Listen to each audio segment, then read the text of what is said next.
पौष पूर्णिमा के पवित्र स्नान के साथ शुरू हुआ 45 दिन का महाकुंभ। संगम तट पर जीवंत हुआ भारतीय संस्कृति और परंपरा का विहंगम दृश्य। महाशिवरात्रि तक 40 करोड़ श्रद्धालु लगाएंगे आस्था की डुबकी। पंजाब के राज्यपाल गुलाब चंद कटारिया ने नशे की समाप्ति के लिए क्षेत्र की शख्सियतों से किया विशेष संवाद। नशे के बढ़ रहे चलन को बताया कभी न पूरा होने वाला नुकसान।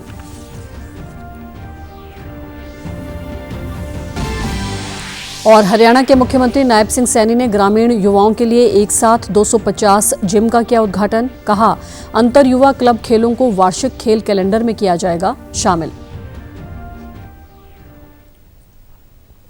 नमस्कार, चंडीगढ़ से आपका स्वागत है। मैं हूं भानुप्रिया। अब समाचार विस्तार से। पौष पूर्णिमा पर पवित्र स्नान के साथ ही आज से प्रयागराज में महाकुंभ का शुभारंभ हो गया है। इस बार 144 साल के बाद ग्रहों का दुर्लभ संयोग बन रहा है। इस बार सूर्य, चंद्रमा, शनि, बृहस्पति के ग्रहों की शुभ स्थिति बन रही है।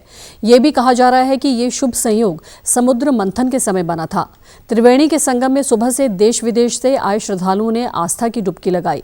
इसके साथ ही एक महीने के कल्पवास की शुरुआत भी आज से हो गई। आज प्रथम स्नान को लेकर भी लोगों में जोश और उत्साह देखा गया। यहाँ 12 किलोमीटर के क्षेत्रफल में स्नान के लिए घाटों का निर्माण किया गया है। 26 फरवरी तक चलने वाले इस महाकुंभ पर्व में करीब 40 करोड़ लोगों के स्नान करने के लिए आने की संभावना है। देश विदेश से प्रयागराज आए श्रद्धालुओं ने महाकुंभ के लिए की गई व्यवस्थाओं को लेकर प्रधानमंत्री नरेंद्र मोदी और उत्तर प्रदेश के मुख्यमंत्री योगी आदित्यनाथ का आभार जताया है। उन्होंने महाकुंभ को लेकर अपने अनुभव साझा किए। विदेश से आए श्रद्धालुओं का कहना है कि वे वर्षों से सनातन धर्म से जुड़े हैं। यहाँ आना उनके लिए सौभाग्य की बात है। I came from Russia, but I was flying from Vienna, from Austria, from Europe. I'm working and living in Europe, and India is just great. I mean, we came to Kumbh Mela first time in life, and this is a big Kumbh Mela, so we're very excited. It's like, you know, you see the real India, and the true power of India is their people. And look around, it's thousands of people, and the vibe I cannot even transfer. I'm shaking because of the vibe of people, of holy place, of all the people who deep into holy Mama Ganga river. Thank you so much. I love India. Mera Bharat Mahan. प्रधानमंत्री नरेंद्र मोदी ने महाकुंभ में अनगिनत लोगों के शामिल होने और पवित्र स्नान में भाग लेने पर प्रसन्नता जताई। सोशल मीडिया एक्स पर एक पोस्ट में उन्होंने लिखा, पौष पूर्णिमा पर पवित्र स्नान के साथ ही आज से प्रयागराज की पुण्य भूमि पर महाकुंभ का शुभारंभ हो गया है। हमारी आस्था और संस्कृति से जुड़े इस अवसर पर मैं सभी श्रद्धालुओं का हृदय से वंदन और अभिनंदन करता हूँ। भारतीय आध्यात्मिक परंपरा का ये विराट उत्सव आप सभी के जीवन में नई ऊर्जा और उत्साह का संचार करे, यही कामना है। प्रधानमंत्री नरेंद्र मोदी ने आज जम्मू कश्मीर के गांदरबल जिले में 6.5 किलोमीटर लंबी सोनमर्ग टनल का उद्घाटन किया। 2700 करोड़ रुपए की लागत से तैयार इस टनल के शुरू होने से लेह के रास्ते श्रीनगर सोनमर्ग के बीच हर मौसम में आवाजाही सुनिश्चित होगी। समुद्र तल से 8650 फीट ऊंचाई पर स्थित ये टनल हिमस्खलन और भूस्खलन वाले क्षेत्रों से बचते हुए लेह के रास्ते सुरक्षित यात्रा की सुविधा प्रदान करेगी। इसके निर्माण से यहाँ पर्यटन को भी बढ़ावा मिलेगा। उद्घाटन समारोह में केंद्रीय परिवहन मंत्री नितिन गडकरी, जम्मू कश्मीर के उपराज्यपाल मनोज सिन्हा, मुख्यमंत्री उमर अब्दुल्ला समेत अन्य वरिष्ठ अधिकारी उपस्थित रहे। इस मौके पर प्रधानमंत्री नरेंद्र मोदी ने सुरंग बनाने वाले मजदूरों से भी बातचीत की। पंजाब को नशामुक्त बनाने के उद्देश्य से राज्यपाल व यूटी प्रशासक गुलाब चंद कटारिया की अध्यक्षता में पंजाब राजभवन चंडीगढ़ में एक संवाद कार्यक्रम का आयोजन किया गया। इसमें धर्मगुरु, शिक्षाविद, उद्योगपति, कृषि विशेषज्ञ, प्रगतिशील किसान, वैज्ञानिक, पूर्व खिलाड़ी, वरिष्ठ अधिवक्ता, कलाकार, लोक गायक, लेखक, डॉक्टर और सामाजिक कार्यकर्ताओं सहित विभिन्न क्षेत्रों की मशहूर शख्सियतों ने शिरकत की। इस दौरान राज्यपाल ने राज्य की भावी पीढ़ियों को नशों से बचाने व सुरक्षा के लिए मादक पदार्थों के खिलाफ एकजुट और निरंतर जंग की आवश्यकता पर जोर दिया। राज्यपाल कटारिया ने बढ़ती मादक पदार्थों की समस्या, विशेष रूप से सिंथेटिक नशे के प्रसार पर गंभीर चिंता व्यक्त की। उन्होंने कहा कि नशों के कारण युवाओं को अपूरणीय क्षति हो रही है। मादक पदार्थों की लत कभी सामाजिक रूप से अस्वीकार्य माने जाने वाले प्राकृतिक पदार्थों के उपयोग से विकसित हुई है, जो आर्थिक लाभ की तलाश में असामाजिक तत्वों द्वारा संचालित एक व्यापक अंतर्राष्ट्रीय व्यापार बन गया है। यह युवाओं को विनाश के रास्ते पर ले जा रहा है। राज्यपाल ने धर्म गुरुओं से नशे के खिलाफ लड़ाई में अग्रणी भूमिका निभाने की विशेष अपील की। इस मौके पर राज्यसभा सदस्य सतनाम सिंह संधू ने कहा कि इस आयोजन से मादक पदार्थों की लत के मूल कारणों की हमारी समझ को गहरा किया है। पंजाब को नशे की लत के चंगुल से बचाने के लिए आवश्यक कदम उठाने बेहद जरूरी हैं। तख्त दमदमा साहिब के पूर्व जत्थेदार ज्ञानी केवल सिंह ने सभी पंजाबियों से नशे के खिलाफ इस जंग को जीतने के लिए एकजुट होकर आगे आने का आह्वान किया। आज पंजाब, हरियाणा समेत पूरे उत्तर भारत में आज लोहड़ी का त्योहार बड़े धूमधाम से मनाया जा रहा है।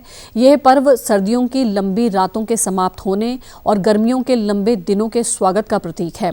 लोहड़ी के साथ जुड़ी परंपरा के अनुसार इस दिन विशेष रूप से आग जलाने की रिवायत है, जो बुरी शक्तियों के नष्ट होने और अच्छे भाग्य के आगमन का प्रतीक मानी जाती है। आज के इस खास दिन पर लोग घर घर लोहड़ी के गीत गाते हुए आग के चारों ओर रोटियां और तिल गुड़ डालते हैं और एक दूसरे को शुभकामनाएं देते हैं। संपूर्ण उत्तर भारत में लोहड़ी के इस पर्व का उत्साह देखा जा रहा है। लोहड़ी सिर्फ एक त्योहार नहीं, ये पंजाब की समृद्ध सांस्कृतिक विरासत का भी प्रतिबिंब है। इस मौके पर राष्ट्रपति द्रौपदी मुर्मू, उपराष्ट्रपति जगदीप धनखड़ और प्रधानमंत्री नरेंद्र मोदी ने लोहड़ी के अवसर पर देशवासियों को शुभकामनाएं दी हैं। साथ ही 14 जनवरी को मनाए जाने वाले मकर संक्रांति, पोंगल और माघ बिहू के लिए भी शुभकामनाएं दी हैं।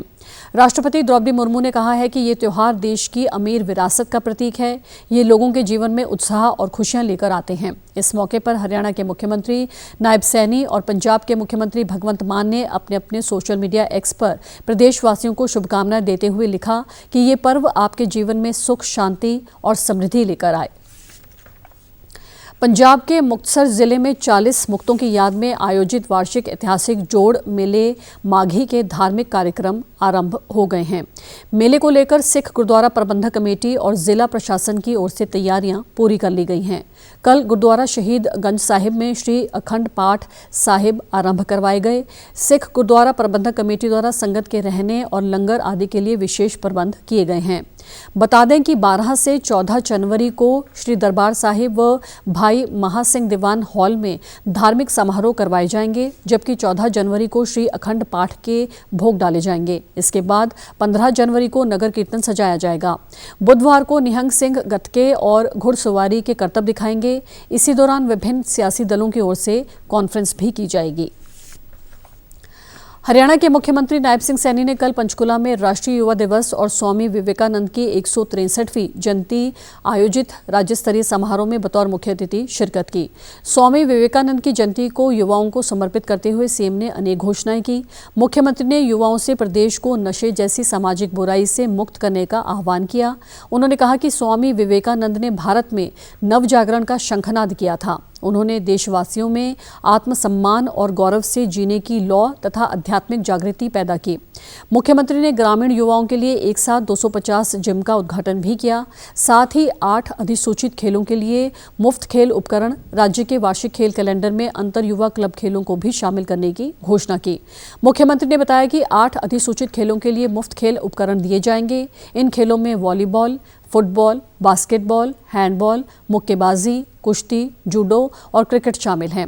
सीएम ने प्रदेश के हर ब्लॉक में कम से कम एक आईटीआई खोलने, युवाओं को विभिन्न देशों की भाषाओं में दक्ष बनाने के लिए खास नीति बनाने और उसे संबंधित एजेंसी से प्रमाणित करवाने का खर्च भी सरकार द्वारा वहन करने की घोषणा की। एक आईटीआई खोलेंगे। राज्य में 142 ब्लॉक हैं। हर ब्लॉक के ऊपर एक एक आईटीआई वो खुलेगी। हमने यह निर्णय किया है कि युवाओं को विदेशी भाषा सिखाने और उससे संबंधित एजेंसी से प्रमाणित करवाने का खर्चा सरकार वहन करेगी।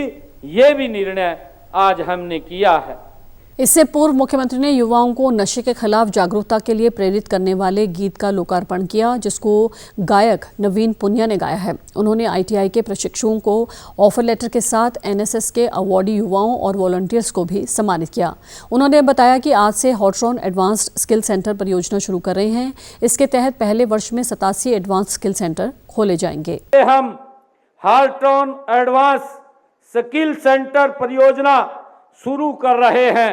इसके तहत पहले वर्ष में 87 एडवांस स्किल सेंटर खोले जाएंगे। ये केंद्र NSQF मान्यता प्राप्त प्रमाण पत्र प्रदान करेंगे। इससे हमारे युवाओं को राष्ट्रीय अंतर्राष्ट्रीय स्तर पर मान्यता प्राप्त कौशल मिल सकेगा। इसकी भी मैं आज घोषणा करता हूं। मुख्यमंत्री नायब सिंह सैनी ने कल चंडीगढ़ के लॉ भवन में हरियाणा एवं पंजाब बार काउंसिल द्वारा आयोजित नए वकीलों के शपथ ग्रहण समारोह में बतौर मुख्य अतिथि शिरकत की। इस दौरान मुख्यमंत्री ने 1145 नए वकीलों को शपथ दिलवाई और उन्हें लाइसेंस प्रदान किए। इस मौके पर सैनी ने कहा कि वकालत केवल एक पेशा नहीं बल्कि ये जनसेवा का माध्यम है। वकील देश की न्याय प्रणाली में योगदान देकर समाज में सकारात्मक बदलाव ला सकते हैं। वकालत का क्षेत्र केवल कानून के ज्ञान तक सीमित नहीं है बल्कि अच्छी सोच वाले वकील समाज के कमजोर और वंचित वर्गों को न्याय दिलाने में अपनी भूमिका निभाते हैं। मुख्यमंत्री ने कहा कि डिजिटल युग में कानून के क्षेत्र में भी बदलाव हो रहे हैं। नई तकनीकों का उपयोग वकीलों के लिए भी अवसरों के नए द्वार खोल रहा है। सभी वकील नई तकनीकों को अपनाएं और न्याय प्रक्रिया को तेज और पारदर्शी बनाने में अपना योगदान दें। उन्होंने नए वकीलों से कहा कि सभी को अपने नैतिक मूल्यों को हमेशा सर्वोपरि रखना चाहिए। सीएम सैनी ने बताया कि बार कौंसिल ने पिछले 63 सालों में नई मंजिलें तय की हैं। ये बार कौंसिल देश की बहुत पुरानी बार कौंसिल में से एक है। वर्तमान में इस बार कौंसिल के अंतर्गत हरियाणा, पंजाब और चंडीगढ़ की विभिन्न 150 बार एसोसिएशन आती हैं। कौंसिल के पास 1,52,000 से अधिक सदस्य पंजीकृत हैं। आयोजन के लिए जो इन्होंने आज मुझे आमंत्रित किया है और आज मैं ऐसे पुण्य कार्य के लिए आया हूं जिसमें लगभग 1145 हमारे इस बेड़े के अंदर नए एडवोकेट शामिल हो रहे हैं। मैं उनके उज्जवल भविष्य की कामना करता हूं। तीनों नए कानूनों के प्रति आम जनता को जागरूक करने के लिए लगभग हमने 300 जागरूकता कार्यक्रम आयोजित किए हैं। जहां तक प्रशिक्षण का सवाल है कि हमने 13,000 से अधिक अधिकारियों व कर्मचारियों को 3 नए कानूनों के बारे में प्रशिक्षण दिया है। भारतीय मौसम विभाग ने आज ताज़ा मौसम पूर्वानुमान जारी करते हुए कहा कि पंजाब, हरियाणा, चंडीगढ़, दिल्ली और पश्चिमी राजस्थान के विभिन्न हिस्सों में ठंड का प्रकोप जारी रहेगा। इस ठंड का असर अगले कुछ दिनों तक बने रहने की संभावना है। विभाग के अनुसार देश के उत्तरी, पूर्वी और पूर्वोत्तर राज्यों में अगले 2 दिनों तक सुबह और रात के समय घना कोहरा छाया रह सकता है, जिससे दृश्यता कम होगी और यातायात में परेशानी हो सकती है। इसके अलावा मौसम विभाग ने यह भी कहा है कि अरुणाचल प्रदेश, असम, मेघालय, नागालैंड, तमिलनाडु, पुडुचेरी, कराईकल, केरल और माहे में अगले 24 घंटे के भीतर गरज के साथ बारिश होने की संभावना है। इन राज्यों में बारिश के कारण ठंड में और वृद्धि हो सकती है। मौसम विभाग ने उत्तर पश्चिम, मध्य और पश्चिम भारत में अगले 2 दिनों के दौरान न्यूनतम तापमान में 2 से 3 डिग्री सेल्सियस तक गिरावट का अनुमान जताया है। हालांकि 3 दिन बाद तापमान में 2 से 4 डिग्री सेल्सियस की वृद्धि भी हो सकती है। विभाग ने बताया कि देश के पूर्वी हिस्से में अगले 2 दिन के दौरान न्यूनतम तापमान में 2 से 3 डिग्री सेल्सियस तक बढ़ोतरी हो सकती है। हालांकि सोमवार को चंडीगढ़, पंजाब और हरियाणा के कुछ क्षेत्रों में अब धूप भी आ गई है, जिससे ठंड के असर में कुछ राहत मिल रही है। फिर भी ठंड और कोहरे के प्रकोप को देखते हुए लोगों को सतर्क रहने की सलाह दी गई है। कृपया अपनी यात्रा और दैनिक गतिविधियों की योजना मौसम अपडेट के अनुसार बनाएं और ठंड से बचने के लिए उचित तैयारी करें। और आप हमारे समाचार YouTube channel DD News Chandigarh, Facebook DD News Chandigarh और social media X DD News CHD पर भी देख सकते हैं। इसी के साथ चंडीगढ़ से समाचारों का सिलसिला समाप्त होता है। नमस्कार।